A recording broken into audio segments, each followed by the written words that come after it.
Hi, I'm Kelly from AMS, and I'm here with Amos Heller. Hi. Hello. We're here at the Darkglass booth at NAMM, and I understand you have a new pedal coming out with Darkglass. I do. I'm super thrilled about it. Thank you so much for being here. Of course. Thanks for talking to us. We are launching the Camos pedal. It's a combination octave divider and drive pedal, which after you have like a preamp compressor and maybe a little bit of grit, one of the things I see on most working bass players' boards the most is an octave divider, which gives you this really impressive sub signal below your clean signal. And it's got great applications for like funk, pop, metal. You can play super low notes without needing to resort to a 5-string or tuning way down. So you just get this really rich, low, subby, synthy thing. I've been working with the folks at Darkglass for like a year, and the innovations they've brought to it have been really exciting. So I'm really psyched about it. That is super exciting. Sounds like it's versatile for like a whole bunch of different genres there. It is. Like a lot of stuff that they do, it can have like some more extreme applications, but it does a lot of things really well. But yeah, it gives you access to all kinds of fun synth-like sounds without needing to add like a keyboard rig or again like an extended range bass. So you can play in the 5-string territory on a 4. What kinds of things does the pedal inspire you to play? It really gets me. So octave vibe, folks come to it like a lot of different ways. Some like Parliament Funkadelic, so you get like really sort of funky, raw stuff. I'm a big Peter Gabriel fan, so I think of like bass lines like Sledgehammer, where Tony Levin is playing with this amazing octave under it. So I probably lean more towards like groovy or funky stuff, but it lends itself also like really long, beautiful like Juno type synth and pop. So when I'm just playing by myself, it all ends up being kind of funky, but in like a studio or live application, the pop and R&B applications of it are just killer. Awesome. Say I am new to the pedal world. Okay. Say this is my first pedal I've ever bought. Okay. How would you recommend I tackle it? Okay. Great. So the thing about the Camos that I like is it's complex if you want it to be, and it's really straightforward if you don't. I would probably start with playing with the drive. So it's basically divided into 2 parts, and you can control them separately. This is your drive circuit. This is your octave circuit. Okay. So finding a good sounding drive is really easy. The instruction manual is basically on the front. Pull the blend up, start messing around with the drive and mod character of it, and then surprise yourself by kicking on the octave and just kind of figuring out what that does. And when once you fire up the octave sound, there's 3 different voices to it. So it really kind of invites you to just kind of start messing around. Yeah. So just kind of play and explore, honestly, more than anything. Experimenting. Yeah. Did you feel like there was like a void in the pedal market that you were trying to fill? I did, actually. There are octaves, there are drives, there are even octave into drives. The thing I really wanted to get onto this pedal that I feel like doesn't exist is how fussy you can be about the routing of the signals. To get a little bit technical, you can run this really thick octave sound right into the drive. Now the whole thing is driven and fat and kind of synthy. With the push of a knob, you can actually split those signals so that the sub signal doesn't get any distortion. So you have this nice driven main octave bass sound, and then the sub below it stays clean, has its own out so it can be processed in its own way. Because once you kick that on, it really like, you'll see it. Like it really gets your sound going. So from an audio engineer point of view, it's nice to have that separate in a way that you can treat it individually. Sure, yeah. And to be able to, I mean, most of a pretty common issue for bass players is if you're going to use a drive can kind of thin out the lower fundamentals of your song, the thing we're here to do. So this lets you keep that clean and fill up all the space that you want while still giving you this really fun, like aggressive drive on top. Right, you get all that oomph that you're looking for. The oomph, yeah. That's what we should have called it. Where were you when we I don't know. Sorry. You could have used me on your marketing team. I really could next time. Next time. Well, I'm really excited to hear it. Do you want to give us a little demo? I sure do. Can I hand this back to you? Absolutely. Regular ass bass sound. Start with the drive. So this borrows the circuit approach that Darkglass uses for a line of their pedals called the Alpha Omega. We have 2 different sounding drives that you can blend together. So on one extreme, sort of a bright distortion, and then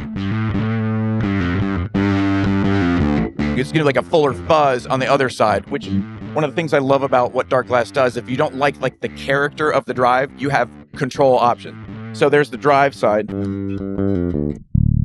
There's the octave, the thing I was talking about before.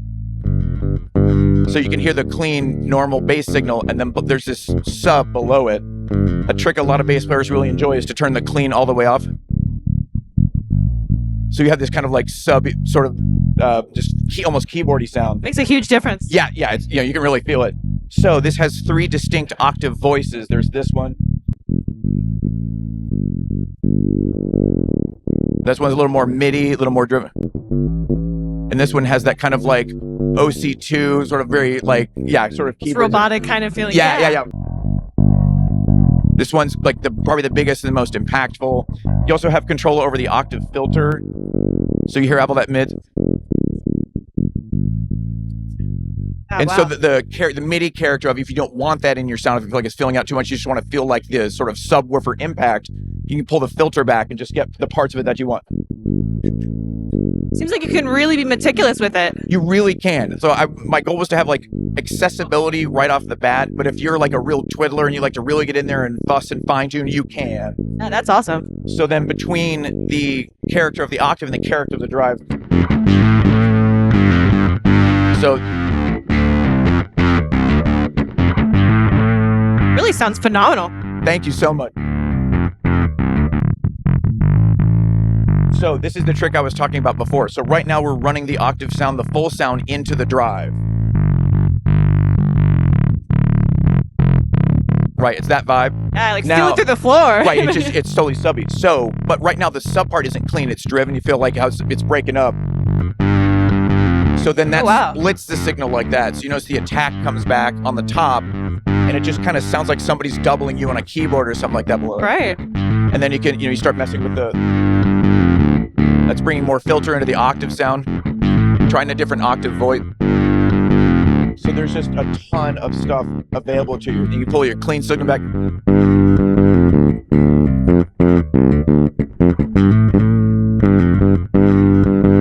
It's also kind of it's a pretty good trick too in some contexts. If you don't want the octave to be like, holy crap, this is all happening, and you just want a little bit more like presence on the low end without blowing anybody's speakers, you can just pull a little bit in, especially if you're playing like up a little bit higher, and all of a sudden, right? Versus there's just a little bit more on the low end. So you can use it as like no pun intended, kind of a sledgehammer, like bam, here it comes.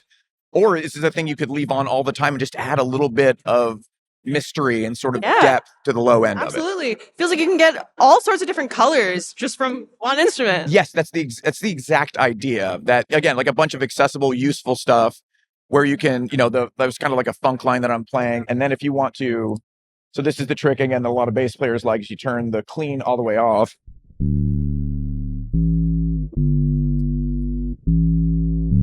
Now you're in kind of like pop territory. Yeah. Very mysterious. Yeah.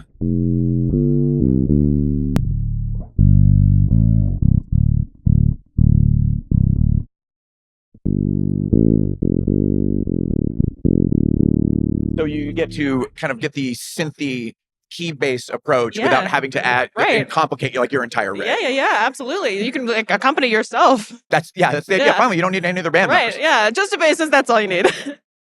You're here first. This is really, really awesome. This is super exciting. Thank you. And you must be so proud to be debuting this at NAMM. I am. I mean, it couldn't have gone better. I have a ton of experience with Darkglass stuff. Their build quality is always really solid. They're a bass first company. It's not like a guitar company. Sure, yeah. That makes guitar pedals and then makes a couple of bass pedals. From go, they've been like, bass is the thing they focus on. Right. It's just built from the ground up for bass players by bass players. You could throw anything on there. It works great with keys, guitar. You can throw a saxophone through it. There's no rules, but it's such a bass focused pedal that I'm thrilled to be here and just to be able to talk about bass gear with people actually listening, which is sort of new for me. Bassists deserve the spotlight a little more often. Just a little. just a little.